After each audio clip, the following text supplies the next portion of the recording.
હાલો તો વિદ્યાર્થી મિત્રો, આપણે લાસ્ટ લેક્ચરની અંદર વાત કરતા હતા સમાંગ સંતુલન.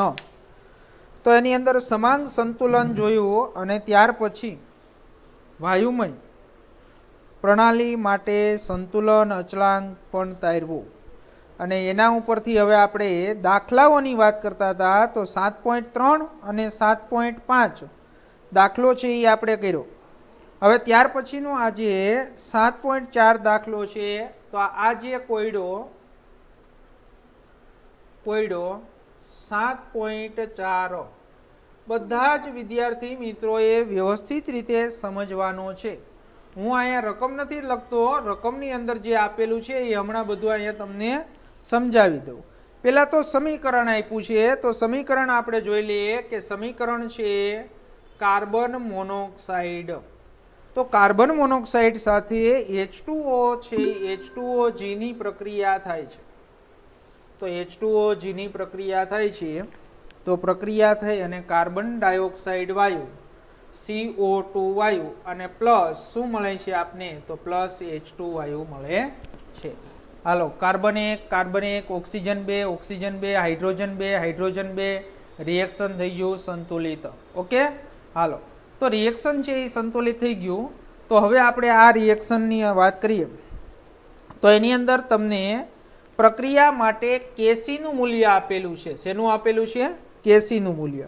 તો કેસીનું મૂલ્ય છે 800 કેલ્વિન તાપમાને. કેટલા કેલ્વિન તાપમાને આપને આપ્યું છે? 800 કેલ્વિન તાપમાને 4.24 આપેલું છે. કેટલું આપેલું છે? 4.24. ઓકે, અને 800 કેલ્વિન તાપમાને તમને શું કીધું છે? 800 કેલ્વિન તાપમાને તમને સંતુલન સમયે, જોજો ખાસ સમજો વિદ્યાર્થી મિત્રો, બધાનું ધ્યાન અહીંયા હોવું જોઈએ. આ એક દાખલો આવડશે ને એટલે આવા છે 5 થી 7 દાખલાઓ છે એ તમને આવડી જશે. અને આ દાખલો છે એ દ્વિઘાત સમીકરણ વાળો છે. 10મા ધોરણની અંદર તમે જે દ્વિઘાત સમીકરણનો ઉકેલ આપણે મેળવવાનો છે. સંતુલન સમયે તમને શું કીધું છે? તો સંતુલન સમયે તમને CO2 ની સાંદ્રતા, H2 ની સાંદ્રતા, H2O ની સાંદ્રતા અને કાર્બન મોનોક્સાઇડની સાંદ્રતા શોધવાની છે. ઓકે, તો એની અંદર ગણો અને શરૂઆતની સાંદ્રતા. તો શરૂઆતની સાંદ્રતા કોની આપી છે? તો શરૂઆતની સાંદ્રતા CO ની સાંદ્રતા અને H2O ની સાંદ્રતા કેટલી આપેલી છે? તો એની સાંદ્રતા આપી છે આપને 0.10 મોલારિટી આપેલી છે. ઓકે, હાલો, કોની સાંદ્રતા? કાર્બન મોનોક્સાઇડ અને પાણીની સાંદ્રતા 0.10 મોલારિટી આપેલી છે. અને તમારે હવે સંતુલન સમયે શોધવાની છે 4 ની સાંદ્રતા. ઓકે, કેવી રીતે શોધાય? હવે બધા જ વિદ્યાર્થી મિત્રોનું અહીંયા ધ્યાન હોવું જોઈએ. એની અંદર આપણે શરૂઆતની અંદર કોઈ પણ તમારે આવા દાખલાઓ આવે ત્યારે એનું ઉકેલ મેળવવા માટે સૌ પ્રથમ પહેલાં તમારે રિએક્શન લખવાનું. રિએક્શન લખ્યા પછી તમારે અહીંયા પહેલાં લખવાનું છે પ્રારંભિક સાંદ્રતા. પ્રારંભિક સાંદ્રતા એટલે તમે કહી શકો શરૂઆતની સાંદ્રતા. તો હવે બધાને ખબર છે કે ભાઈ શરૂઆતની અંદર તમે શું લીધું હોય? તો શરૂઆતની અંદર તમે જે આ પ્રક્રિયકો છે તો એ પ્રક્રિયકોની સાંદ્રતા તમને રકમની અંદર આપેલી છે 0.10 મોલારિટી. CO ની સાંદ્રતા આપી છે અને H2O ની 0.10 મોલારિટી આપેલી છે. ઓકે, હવે તમને બધાને ખબર છે પ્રારંભિક સાંદ્રતા હજી રિએક્શન ચાલુ જ નથી થયું તો નિપજ બની જ ન હોય. તો નિપજ જ ન બની હોય તો આની સાંદ્રતા 0 મોલારિટી અને આની સાંદ્રતા 0 મોલારિટી. ઓકે, હાલો, હવે ત્યાર પછી આપણે શું લખવાનું છે? તો ત્યાર પછી આપણે સંતુલન સમયે પહોંચવા માટે સાંદ્રતામાં થતો ફેરફાર. એટલે અહીંયા આપણે બીજું વાક્ય લખવાનું છે સાંદ્રતામાં થતો ફેરફાર. હવે જો સાંદ્રતામાં થતો ફેરફાર કોના જેટલો છે? કે ભાઈ x જેટલો છે. આપને ખબર નથી કે ભાઈ એની સાંદ્રતામાં કેટલો ફેરફાર થાય છે, એ આપને ખબર નથી. તો એ ખબર નથી તો આપણે શું કરવાનું છે વિદ્યાર્થી મિત્રો? ધારી લેવાનું છે. તો જો અહીંયા કેટલા મોલ છે? 1 મોલ. તો 1 મોલ હોય તો આની અંદર તમને બધાને ખબર છે કે પ્રક્રિયા જેમ થાય એમ પ્રક્રિયકોની સાંદ્રતામાં ઘટાડો થાય અને નિપજોની સાંદ્રતામાં શું થાય? વધારો થાય. તો એની અંદર છે એ શું થશે? તો પ્રક્રિયકોની સાંદ્રતામાં આપણે શું કરવો છે? ઘટાડો કરવો છે. તો આપણે કેટલો ઘટાડો થાય છે એ ખબર નથી એટલે ત્યાં આપણે શું કરી નાખીએ? -x જેટલો ઘટાડો. જો અહીંયા 1 મોલ છે એટલે બધા રિએક્શનમાં આવું નહીં હોય. અહીંયા જો 2 CO હોત તો 2x જેટલો ઘટાડો. અહીંયા પણ x છે એટલે 1 મોલ છે એટલે અહીંયા પણ -x જેટલો ઘટાડો. જેટલો કોની પ્રક્રિયકોની સાંદ્રતામાં ઘટાડો થાય એટલો જ એની નિપજોની સાંદ્રતામાં વધારો થાય. તો અહીંયા પણ 1 મોલ જ છે એટલે અહીંયા +x જેટલો વધારો અને અહીંયા +x જેટલો વધારો. ઓકે, ખબર પડી ગઈ. હવે સંતુલન સ્થપાઈ ગયું. તો ત્રીજું વાક્ય અહીંયા લખવાનું વિદ્યાર્થી મિત્રો, સંતુલન સમયે સાંદ્રતા. કયા સમયે સાંદ્રતા? સંતુલન સમયે. તો સંતુલન સમયે સાંદ્રતાની આપણે વાત કરવી છે.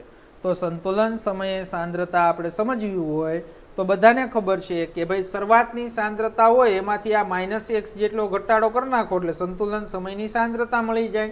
એટલે 0.10 -x. ઓકે, અહીંયા પણ શું થશે? 0.10 -x. પણ અહીંયા જુઓ તો અહીંયા તો વધારો કેટલો આવશે કે ભાઈ +x જેટલો જ વધારો આવશે અને અહીંયા પણ +x જેટલો જ વધારો આવશે. ઓકે, સમજાઈ ગયું બધા વિદ્યાર્થી મિત્રોને? તો આવી રીતે કોઈ પણ રિએક્શન તમને આપેલું હોય તો આવી રીતે તમને લખતા આવડવું જોઈએ. હવે આપણે એના ઉપરથી એનો શું લખવો છે? તો એના ઉપરથી આપણે એનો કેસી છે એ કેસી લખવો છે. તો કેસી બધાને લખતા આવડે છે. તો આ સમીકરણ જોઈ લ્યો. તો સમીકરણ ઉપરથી હવે આપણે ટેક્સ્ટબુકમાં નથી આપ્યું, અહીં તમને કમ્પ્લીટ સાદું રૂપ આપવું કે ભાઈ કેસી લખવું હોય તો તમને બધાને ખબર છે નિપજોની સાંદ્રતાનો ગુણાકાર છેદમાં પ્રક્રિયકોની સાંદ્રતાનો ગુણાકાર. તો અહીં નિપજ કોણ છે? CO2 અને H2. તો આપણે અહીં લખાય CO2 ની સાંદ્રતા ઇન્ટુ H2 ની સાંદ્રતા છેદમાં. તો છેદમાં આપણે શું કરશું? તો છેદમાં છે એ પ્રક્રિયકોની સાંદ્રતા એટલે CO ની સાંદ્રતા અને H2O ની સાંદ્રતા. CO ની સાંદ્રતા અને H2O ની સાંદ્રતા. ઓકે, હાલો આવડ્યું બધાને? તો હવે આપણે કેસી રકમમાં આપેલો છે. કેસી છે એ રકમમાં આપને આપેલો છે. કેટલો આપેલો છે? તો કેસી રકમમાં આપણે 4.24 આપેલો છે. તો અહીંયા એની કિંમત મૂકી દો 4.24. ઓકે, હાલો હવે જો સંતુલન સમયે સાંદ્રતા CO2 ની સાંદ્રતા x અને H2 ની સાંદ્રતા x. એટલે આપણે શું કરશું? અહીંયા x × x. ઓકે, છેદમાં કોની સાંદ્રતા લખવી છે સંતુલન સમયે? CO અને H2O ની સાંદ્રતા. જો કેટલી છે? 0.10 x. 0.10 x. તો અહીંયા લખો તમે 0.10 x × 0.10 x. ઓકે, હાલો તો 4.24 ઇક્વલ ટુ શું થઈ જશે? x² છેદમાં. તો છેદમાં શું થશે? 0.10 માઇનસ છે શું થશે? x². ઓકે, આવડે બધાને? હાલો તો હવે આ જે સમીકરણ છે એને x² ને આપણે છે શું કરવો છે? તો x² ને આપણે સૂત્રનો કરતા બનાવવો છે. તો પહેલાં આપણે આનું સાદુરૂપ આપી દઈએ 0.10 અને એનો x² કરી નાખીએ એટલે 4.24 ઇક્વલ ટુ શું થઈ જશે? અહીંયા x². ઓકે, પછી અહીંયા એનું સાદુરૂપ આપશો તો સાદુરૂપ આપતા 0.1² એટલે બધાને ખબર છે શું થઈ જશે? તો એ સૂત્ર બધાને આવડે છે. તો એની અંદર તમને ખબર છે આનું સાદુરૂપ આપો એટલે શું થઈ જશે? 0.01 પ્લસ છે પ્લસ શું થશે? x² અને માઇનસ શું થશે? 0.2x. ઓકે, હાલો હવે આપણે આની અંદર x² ને સૂત્રનો કરતા બનાવી દો. તો x² ને સૂત્રનો કરતા બનાવી દેશો એટલે શું થઈ જશે? 4.24 આ બાજુ આવશે એટલે ગુણાકારમાં આવી જશે ગુણ્યા 0.01 plus x² minus 0.2x. Okay, હવે આનો ગુણાકાર છે એ ઓલા બધા સાથે ગુણાકાર કરવો જોશે. તો હાલો એનો બધા સાથે ગુણાકાર કરી નાખીએ. તો ગુણાકાર કરી નાખીએ એટલે શું થશે? હાલો પેજ ફેરવી નાખું એટલે અહીં લખું છું હું x² ઇક્વલ ટુ ગુણાકાર કરતા જશું એટલે શું આવશે? 0.0424. ઓકે, હાલો પ્લસ શું થશે? 4.24 ગુણ્યા x² એટલે x². 4.24 ગુણ્યા x² માઇનસ શું થશે? 0.848x. ઓકે, હાલો તો હવે એની અંદર છે આપણે આ સમીકરણ તમે જોઈ શકો છો કોના જેવું થઈ ગયું? તો આ સમીકરણની છે એ તમે x² ને હજી શું છે કે અહીંયા x² છે. ઓકે, આ 4.24 x² છે તો એને માઇનસ કરી નાખો. તો હજી માઇનસ કરી નાખીએ એટલે શું થઈ જશે? 3.24 x² માઇનસ, હવે માઇનસ વાળું લખું છું હું, 0.848x પ્લસ, તો પ્લસ શું થશે 0.0424 ઇક્વલ ટુ લખી શકાશે, શું લખી શકાશે 0. હાલો, તો 10મા ધોરણની અંદર તમે બધા જ વિદ્યાર્થીઓ ભણી ગયા, તો આ સમીકરણ છે તો એ સમીકરણને કયું સમીકરણ કહેવાય? દ્વિઘાત સમીકરણ. કેવી રીતે? તો દ્વિઘાત સમીકરણ યાદ હોય તો અહીં સમજાવી દો. ax² પ્લસ શું ax² પ્લસ શું હોય bx પ્લસ શું હોય c ઇક્વલ ટુ 0. આવી ગયું એના જેવું સમીકરણ. તો હવે આપણે એનું સાદુરૂપ આપવું હોય, દ્વિઘાત સમીકરણનો ઉકેલ મેળવવો હોય તો એ આપણે મેળવતા આવડવું જોઈએ. જો a ઇક્વલ ટુ કિંમત શું? તો કે ભાઈ 3.24, b ઇક્વલ ટુ કિંમત શું? તો કે ભાઈ માઇનસ 0.848 અને c ઇક્વલ ટુ કિંમત શું? તો કે 0.0424 ઇક્વલ ટુ 0. ઓકે, હવે દ્વિઘાત સમીકરણ છે તો દ્વિઘાત સમીકરણનું તમને બધાને ખબર છે, ઉકેલ મેળવવા માટે x ઇક્વલ ટુ x ની કિંમત મેળવવા માટે શું થશે? Minus B plus or minus બે મળશે ને, એક વખત પ્લસ લઈને ગણવાનું અને એક વખત માઇનસ લઈ, અંડર રૂટ શું થશે? b² minus 4ac, b² minus 4ac upon 2a શું થશે? Upon 2a. ઓકે, હાલો, તો હવે x ની અંદર આપણે શું કરવાનું છે? તો x ની અંદર આપણે કિંમત મૂકી દેવાની છે. તો એની અંદર જો આ માઇનસ બી, તો માઇનસ માઇનસ આ માઇનસ કિંમત છે ને, તો માઇનસ માઇનસ પ્લસ એટલે શું થઈ જશે? 0.848. તો 0.848 પ્લસ ઓર માઇનસ, હવે અંડર રૂટ b², તો b એટલે શું છે કિંમત? તો b² ની અહીં કિંમત ખબર છે તમને, તો શું છે 0.848. તો 0.848 નો સ્ક્વેર, 0.848 નો શું કરશું આપણે? સ્ક્વેર. માઇનસ શું થશે? તો માઇનસ 4, તો માઇનસ 4 એની કિંમત કેટલી છે? તો એની કિંમત કેટલી છે? 3.24. તો ગુણ્યા 3.24 ગુણ્યા, તો ગુણ્યા શું થશે? એ સી ની કિંમત છે કેટલી છે? 0.0424. ઓકે, 0.0424 અંડર રૂટ છેદમાં 2a, તો 2a એટલે 2 ગુણ્યા a, તો એની કિંમત કેટલી છે? 3.24. ઓકે, હાલો, હવે આપણે આનું આખું સાદુરૂપ છે એ સાદુરૂપ તમે આપશો એટલે એની અંદર છે એ સાદુરૂપ શું થઈ જશે? તો એની અંદર આપણે x ઇક્વલ ટુ 0.848, હજી અહીંયા આપણે પ્લસ ઓર માઇનસ રાખીએ છીએ, પ્લસ ઓર માઇનસ આનું સાદુરૂપ આપશો એટલે 0.4118 આવશે. શું આવશે? અને છેદમાં, તો છેદમાં છે એ શું થશે? તો 6.48. શું થશે? 6.48. ઓકે, હાલો, હવે આપણે આની અંદર શું લઈએ? તો આની અંદર છે એ આપને આ જે સમીકરણ મળ્યું એ સમીકરણની અંદર એક વખત છે એ શું કરો? પ્લસ લઈને આન્સર મેળવવો, અને એક વખત છે એ કેવો લઈને મેળવો? માઇનસ લઈને આન્સર મેળવો. ઓકે, હાલો, તો આ જે સમીકરણ મળ્યું છે તો એની અંદર હું અત્યારે x1 શોધું છું, તો x1 મારે માઇનસ લઈને શોધવું છે એટલે શું થશે? ઇક્વલ ટુ 0.848 માઇનસ, તો 0.848 માઇનસ 0.418, 0.4118 ના છેદમાં શું થશે? તો એના છેદમાં 6.48.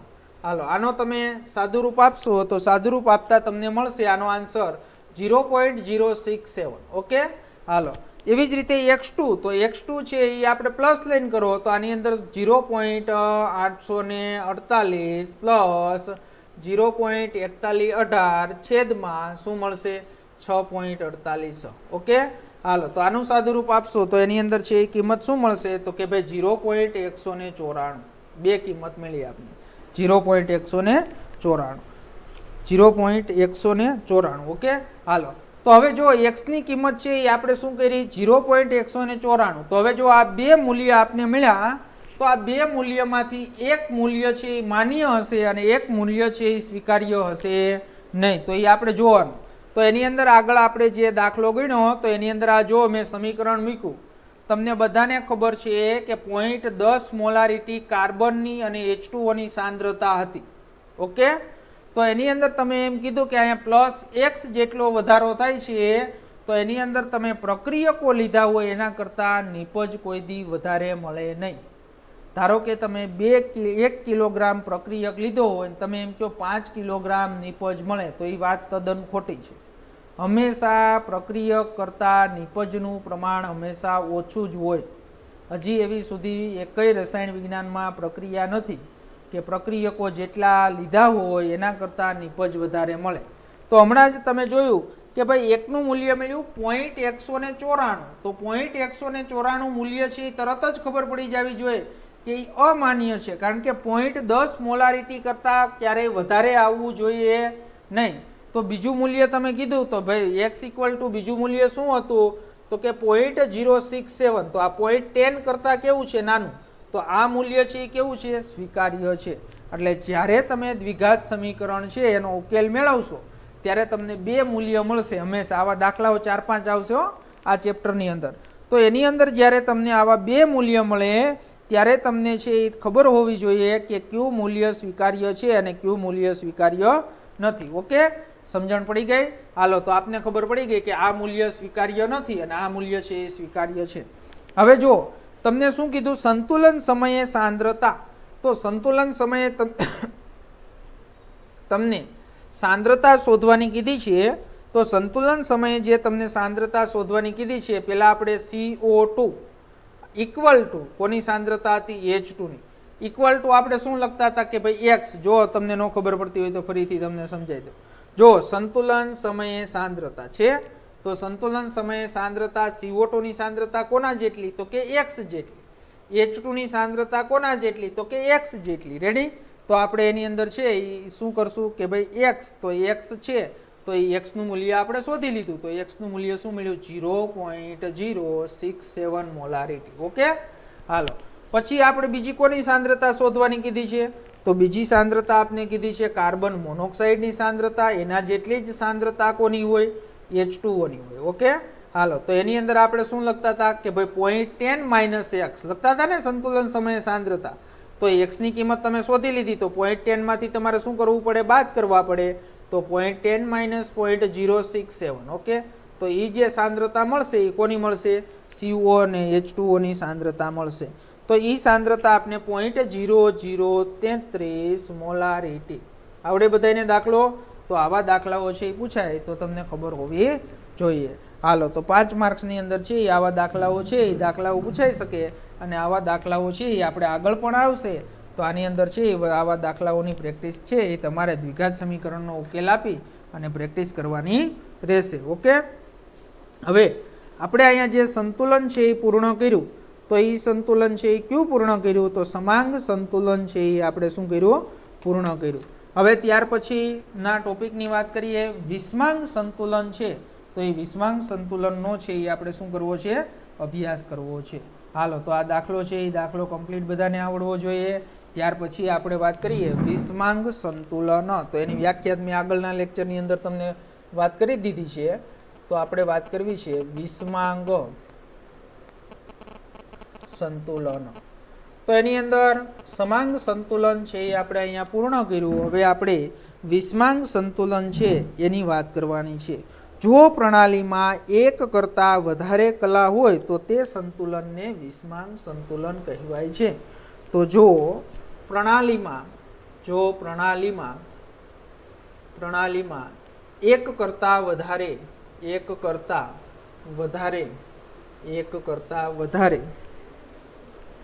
કલા હોય, કલા એટલે અવસ્થા, ખબર છે ને, કલા હોય તો તે સંતુલનને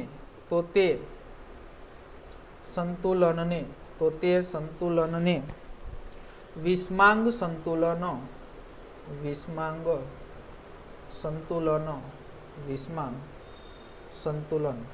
કહે છે.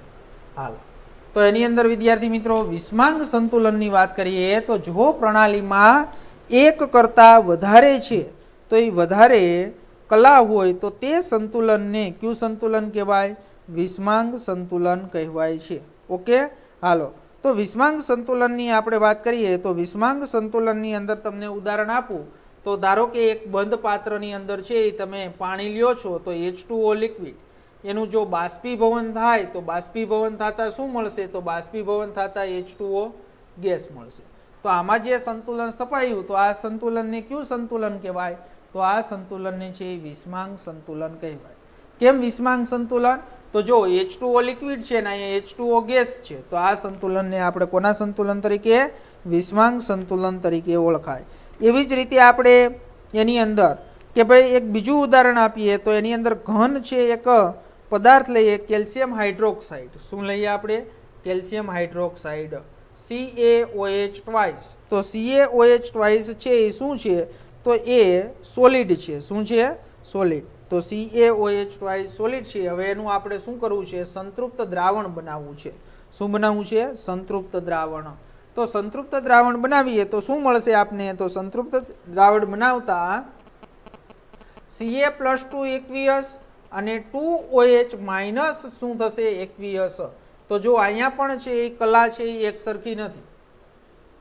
સોલિડ છે, ઘન અવસ્થામાં છે કેલ્શિયમ હાઇડ્રોક્સાઇડ, અને એના Ca+2 અને OH માઇનસ જે આયનો છે એ જલીય દ્રાવણમાં છે, એ જલીય દ્રાવણમાં મળે છે. તો ઈ જે છે એ શું થશે? તો ઈ જે સંતુલન છે તો એ સંતુલનને કયું સંતુલન કહેવાશે?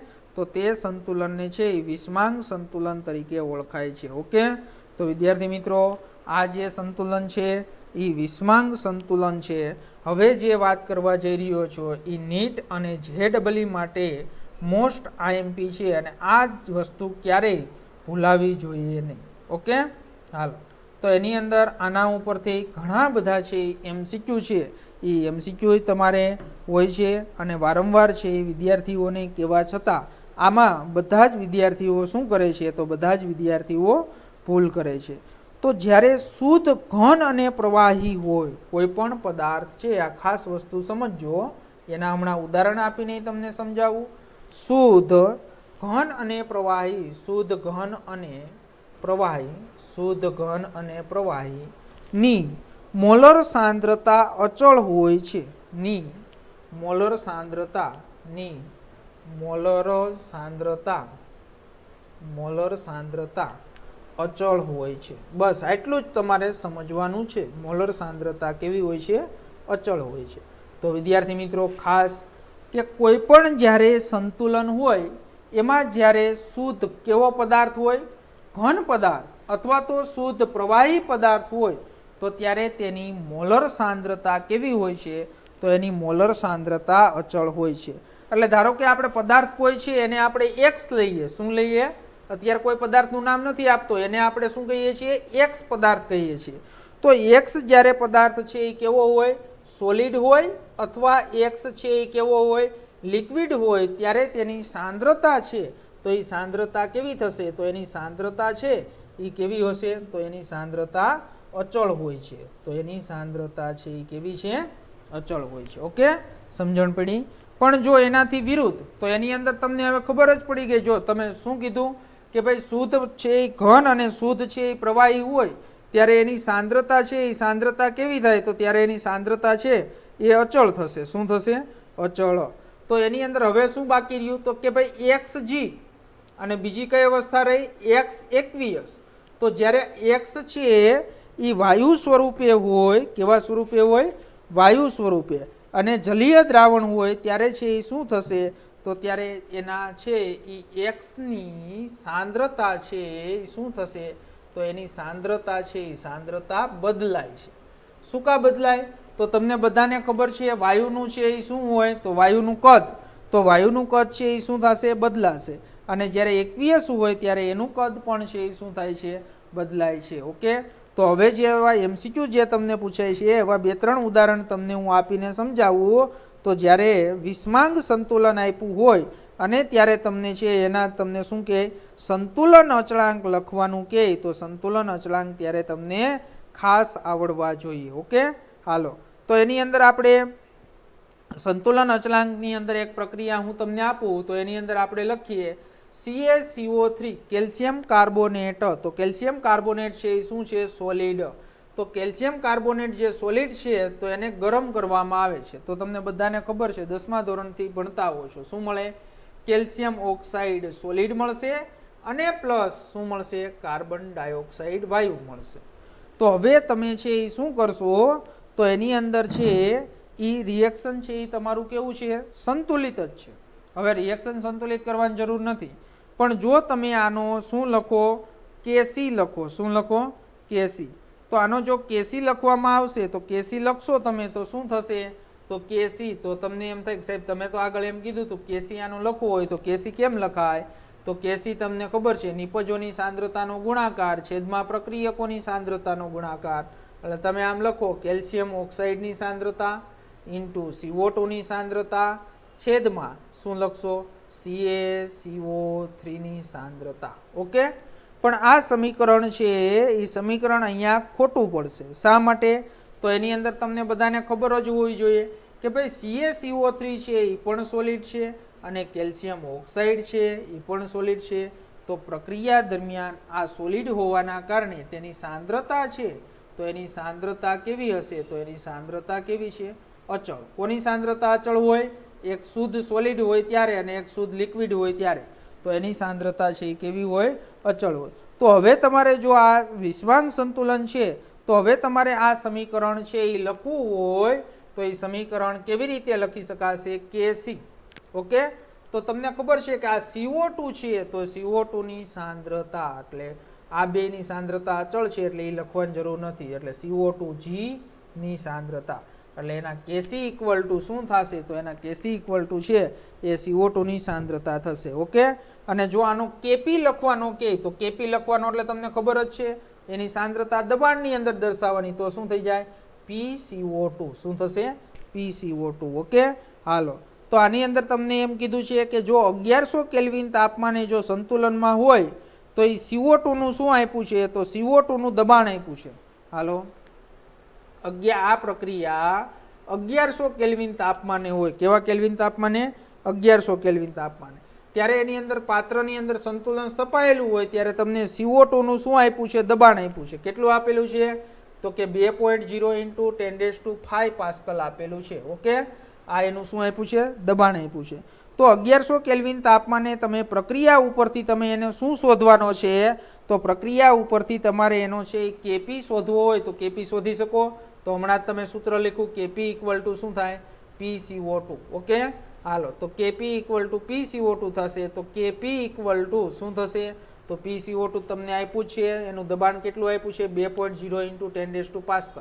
પણ આપણે એને 12માં ફેરવવું હોય તો ભાંગા હજી શું કરી નાખાય? 10⁵ પાસ્કલ.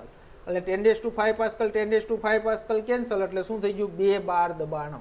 ઓકે, તો એની અંદર PCO2 ઇક્વલ ટુ, તો એનો Kp છે એ Kp કેટલો મળશે? 2 બાર. ઓકે, આવડે બધાને? હાલો, તો આવા હજી 2 ઉદાહરણ આપને આપ્યા છે તો એ 2 ઉદાહરણનો તમને છે એ શું લખતા? કેસી લખતા છે. કેસી લખતા હજી શીખવાડું એટલે તમે છે એ ક્યારેય આની અંદર ભૂલ કરો નહીં. હાલો, તો 2 એના હજી ઉદાહરણો આપેલા છે તો એ 2 ઉદાહરણોની આપણે વાત કરી. તો એની અંદર એક આપ્યું છે નિકલ ધાતુ સાથે કાર્બન મોનોક્સાઇડની પ્રક્રિયા કરો.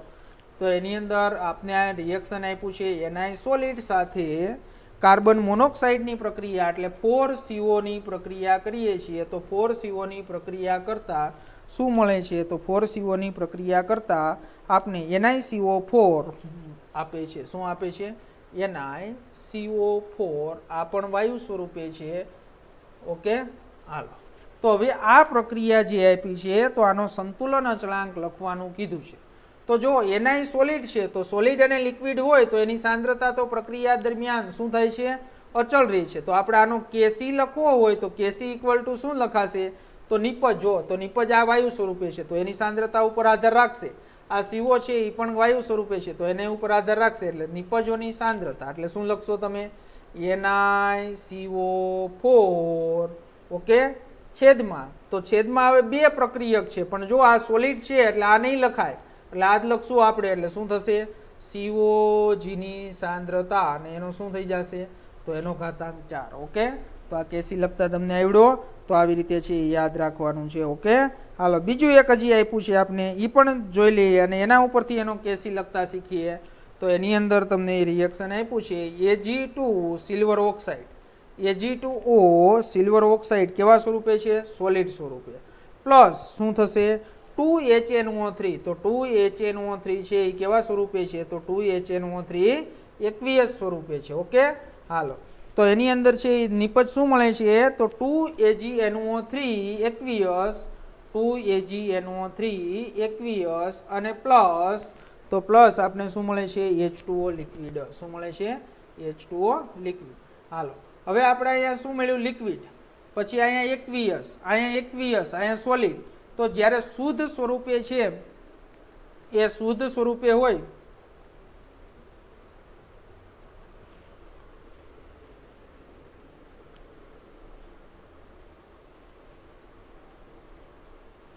તો શુદ્ધ સ્વરૂપે હોય આપણે ત્યારે એની અંદર વાત કરીએ તો શુદ્ધ સ્વરૂપે છે એ સોલિડ અને લિક્વિડ હોય ત્યારે તમને ખબર છે કે એની સાંદ્રતા પ્રક્રિયા દરમિયાન અચળ રહે. તો આનો કેસી લખવો હોય તો કેસી ઇક્વલ ટુ શું લખાશે? તો કેસી ઇક્વલ ટુ કોની સાંદ્રતાનો ગુણાકાર? તો આપને ખબર છે નિપજોની સાંદ્રતાનો ગુણાકાર.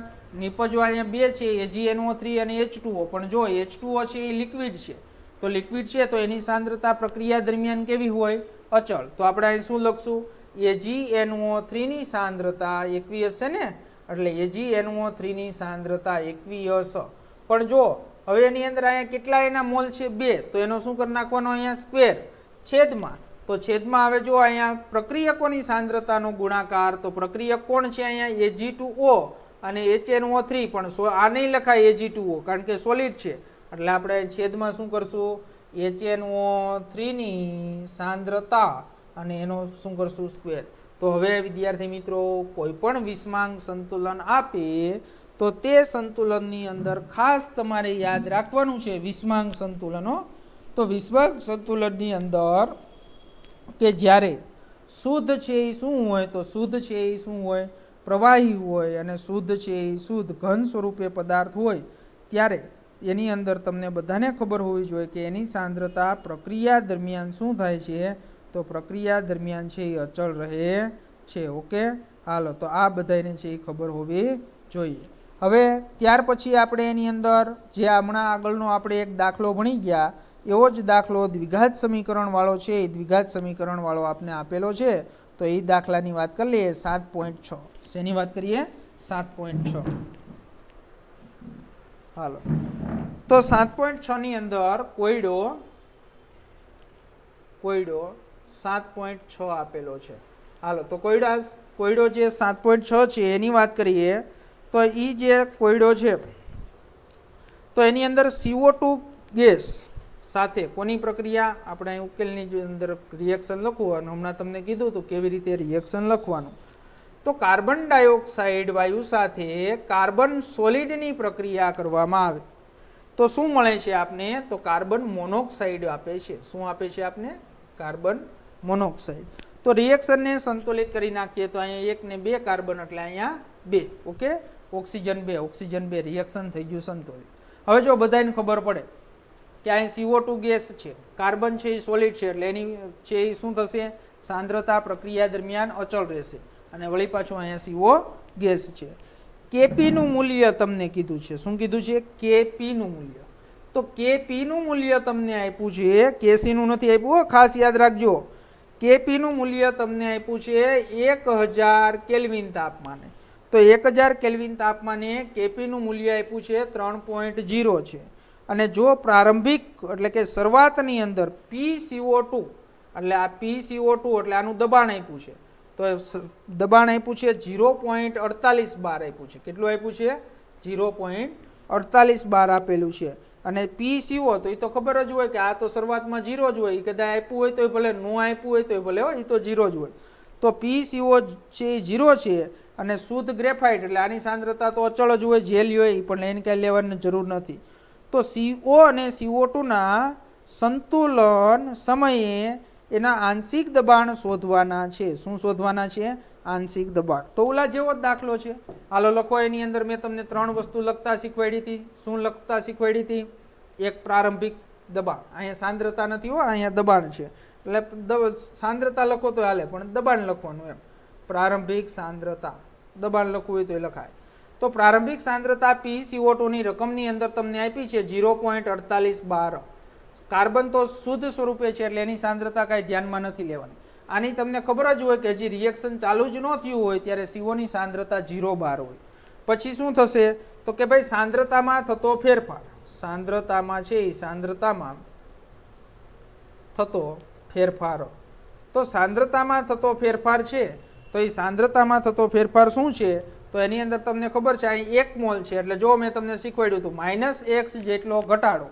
પણ અહીંયા 2 મોલ છે તો અહીંયા પ્લસ એક્સ નથી કરવાનું, અહીંયા પ્લસ 2x જેટલો શું થશે તો કે ભાઈ પ્લસ 2x જેટલો વધારો થશે. ઓકે, સમજણ પડી. અને હવે ત્રીજું લખવાનું છે સંતુલન સમયે સાંદ્રતા. કયા સમયે સાંદ્રતા?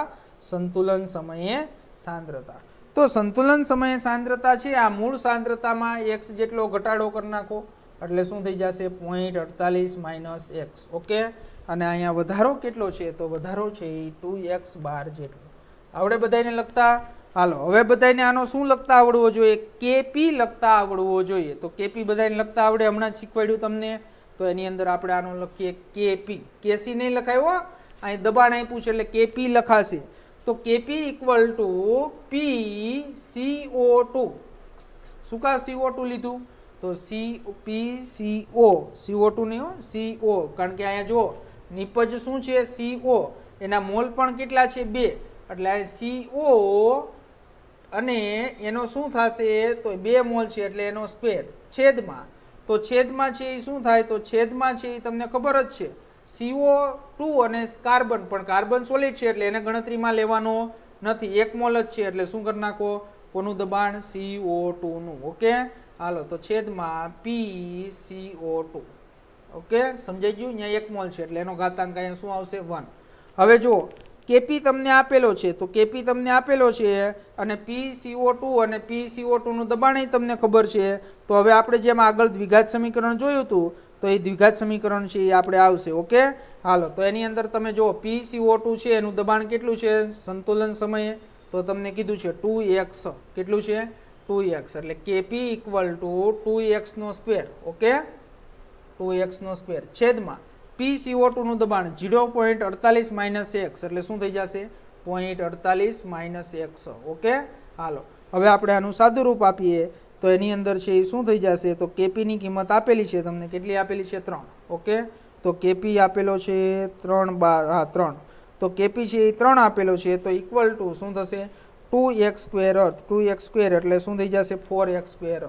તો 4x સ્ક્વેર છેદમાં શું થશે 0.48 માઇનસ શું થશે x. ઓકે, હાલો હવે 4x સ્ક્વેર ને આ બાજુ લઈ લો એટલે શું થઈ જશે 4x સ્ક્વેર ઇક્વલ ટુ તો 4x square equal to 3 into 0.48 minus શું થઈ જશે x. હાલો ગુણાકાર કરી નાખો તો ગુણાકાર કરી નાખશો એટલે શું થઈ જશે 4x સ્ક્વેર ઇક્વલ ટુ 3 ગુણ્યા 0.48 એટલે 1.44 શું થશે 1.44 અને માઇનસ શું થશે 3x. ઓકે, હાલો હવે આને છે એ શું કરીએ આ બાજુ લઈ લઈએ એટલે આ માઇનસ છે એ પ્લસ થઈ જશે એટલે 4x square plus 3x minus શું થશે તો માઇનસ 1.44 ઇક્વલ ટુ શું થશે તો ઇક્વલ ટુ છે એ 0. ઓકે, હાલો કોના જેવું થઈ ગયું દ્વિઘાત સમીકરણ હમણાં જોયું a બરાબર શું થશે 4, પછી b બરાબર શું થશે 3 અને c બરાબર છે એ શું થશે માઇનસ 1.44. ઓકે, હાલો તો હવે દ્વિઘાત સમીકરણ બધાને આવડે છે એનો ઉકેલ મેળવવા માટે. તો એના ઉકેલ મેળવવા માટે આપણે શું કરશું x ઇક્વલ ટુ શું થશે minus b plus or minus under route શું થશે b square minus 4ac. b square minus 4ac upon શું થશે 2a. ઓકે, હાલો તો x equal to minus b કેટલી કિંમત છે તો કે 3. તો minus 3 plus or minus under route b square એટલે શું થશે 3 નો સ્ક્વેર. તો 3 નો સ્ક્વેર માઇનસ 4ac એટલે 4ac એટલે શું થશે 4a. કેટલો છે તો એ 4 એટલે 4 ગુણ્યા 4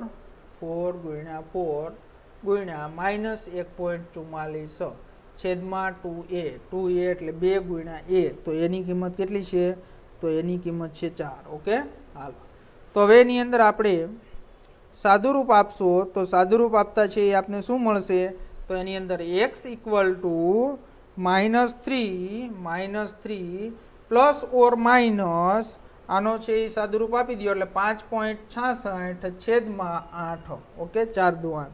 હાલો તો હવે એની અંદર છે એ આપણે આની અંદર મૂલ્ય છે એ મેળવીએ તો એની અંદર પહેલાં પ્લસ લાઈન મૂલ્ય મેળવવું છે.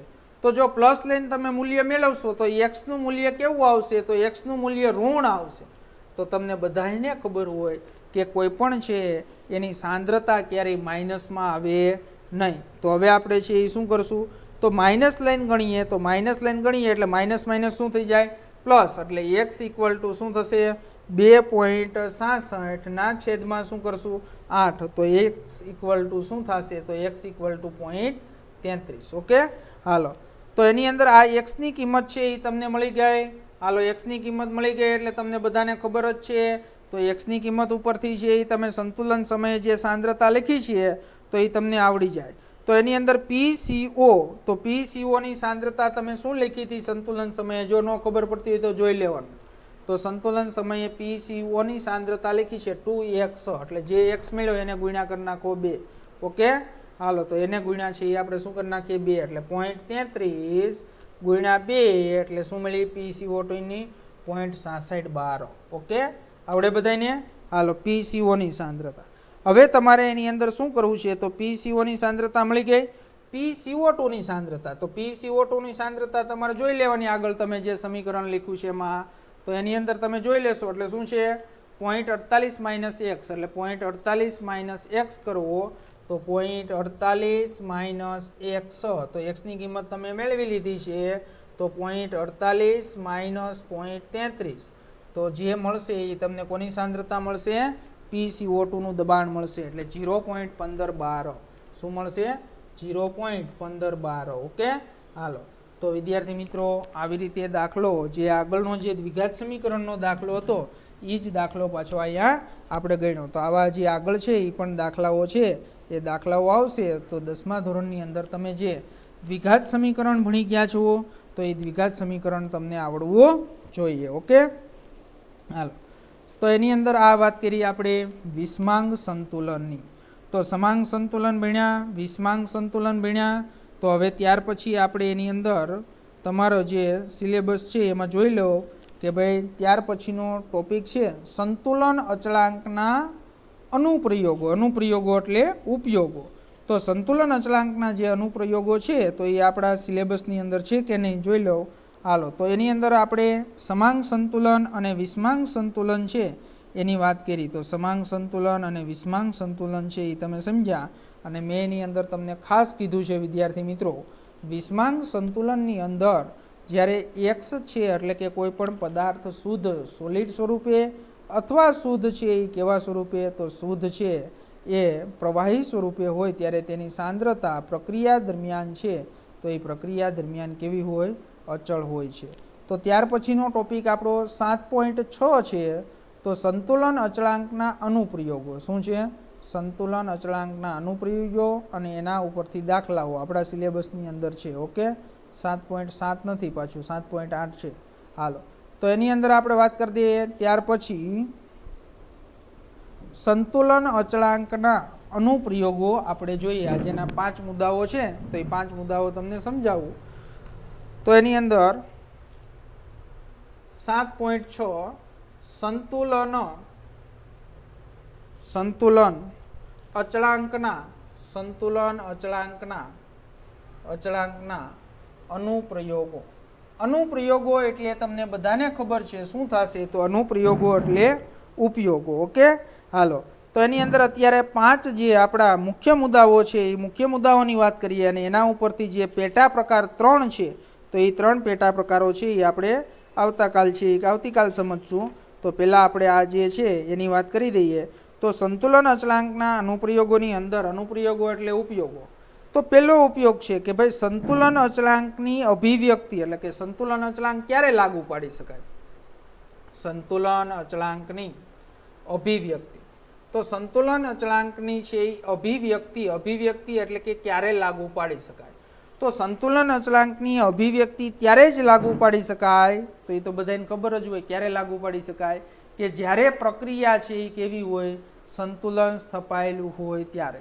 તો પહેલો મુદ્દો બધાને આવડે કે ભાઈ સંતુલન અચળાંકની અભિવ્યક્તિ ત્યારે જ લાગુ પાડી શકાય કે જ્યારે પ્રક્રિયકો અને નિપજો છે એ સંતુલન અવસ્થાએ અચળ મૂલ્ય પ્રાપ્ત કર્યા હોય ત્યારે જ લાગુ પાડી શકાય. ઓકે, હાલો.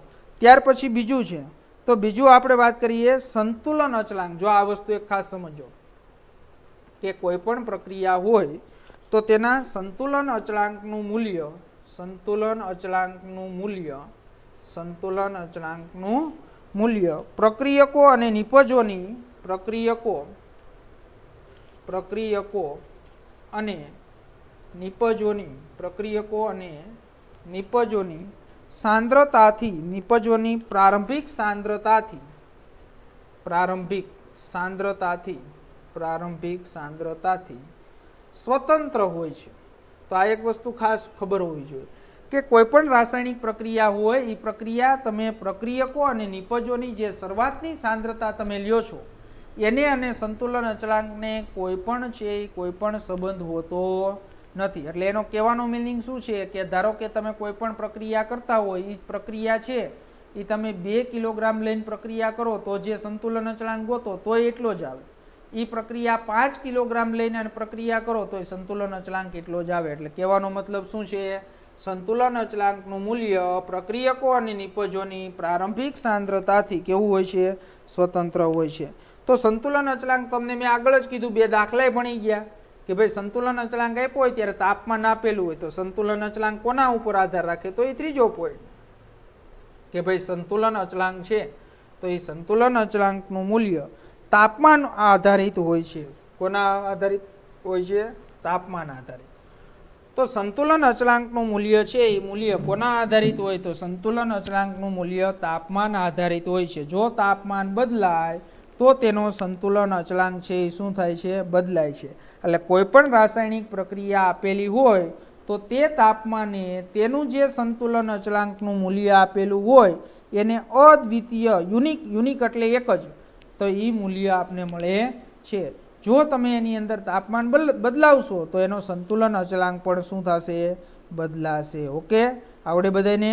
હાલો, ત્યાર પછી ચોથું છે, તો ચોથો મુદ્દો છે કે પ્રતિગામી પ્રક્રિયા માટે સંતુલન અચળાંક પુરોગામી પ્રક્રિયા માટે સંતુલન અચળાંક જેટલો જ હોય છે પણ એકબીજાનો કેવો હોય, વ્યસ્ત. તો એ પણ આપણે આગળ વાત કરી છે કે ભાઈ જો પુરોગામી પ્રક્રિયા અને પ્રતિગામી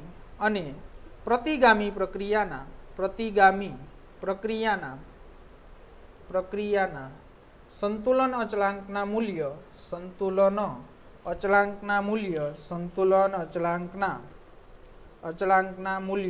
કેવા હોય છે, સમાન હોય છે. તો સંતુલન અચળાંકના મૂલ્યો છે એ સમાન હોય છે પરંતુ એ એકબીજાના છે એ કેવા પ્રમાણની અંદર હોય, વ્યસ્ત પ્રમાણ જેટલા હોય છે. એટલે સમાન ન લખો તો અચળાંકના મૂલ્યો એકબીજાના વ્યસ્ત પ્રમાણમાં હોય છે. કેવા પ્રમાણની અંદર, એકબીજાના વ્યસ્ત પ્રમાણમાં છે એ હોય છે. આગળ આપણે સૂત્ર તાર્યું હતું ને, Kc ઇક્વલ ટુ શું હતું, 1/K'(c). આ સૂત્ર તાર્યું હતું ત્યારે મેં આ સ્ટેટમેન્ટ લખ્યું હતું કે ભાઈ પુરોગામી પ્રક્રિયા અને પ્રતિગામી પ્રક્રિયાના સંતુલન અચળાંકો છે એ એકબીજાના કેવા પ્રમાણની અંદર છે, વ્યસ્ત પ્રમાણમાં હોય છે. ઓકે, હાલો, તો આ ચોથો મુદ્દો.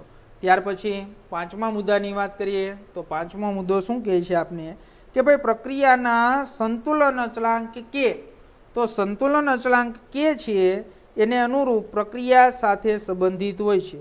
એટલે મૂળ પ્રક્રિયાના સમીકરણને જો નાના પૂર્ણાંક વડે ગુણવાથી અથવા ભાંગવાથી તે સમીકરણ મળે છે.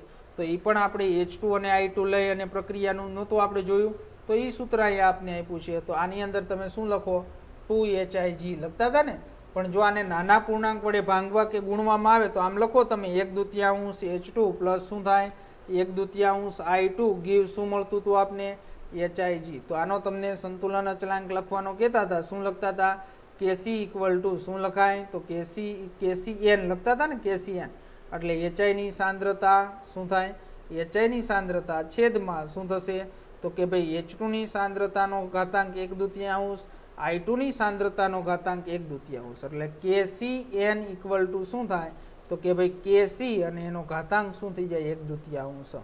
ઓકે, તો એને જો નાની પૂર્ણાંક સંખ્યા વડે ભાગવામાં આવે કે નાની પૂર્ણાંક સંખ્યા વડે ગુણવામાં આવે તો એનાથી એ સમીકરણ મળે છે. હાલો, હવે આપણે સંતુલન અચળાંકના 3 શું કરવાના છે, પેટા પ્રકાર આપ્યા છે. તો એ પેટા પ્રકાર છે એની ખાલી અહીંયા તમને માહિતી આપી દઉં. તો પહેલો પેટા પ્રકાર છે પ્રક્રિયાનું પ્રમાણ. જો સંતુલન અચળાંક ઉપરથી શું જાણી શકાય, તો એના અલગ ઉપયોગો છે. પ્રક્રિયાનું પ્રમાણ જાણી શકાય.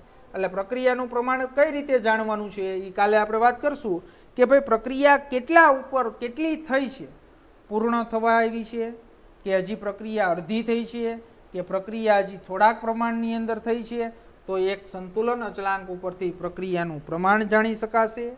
બીજું છે પ્રક્રિયાનું દિશાનું પ્રાકકથન કરી શકાશે.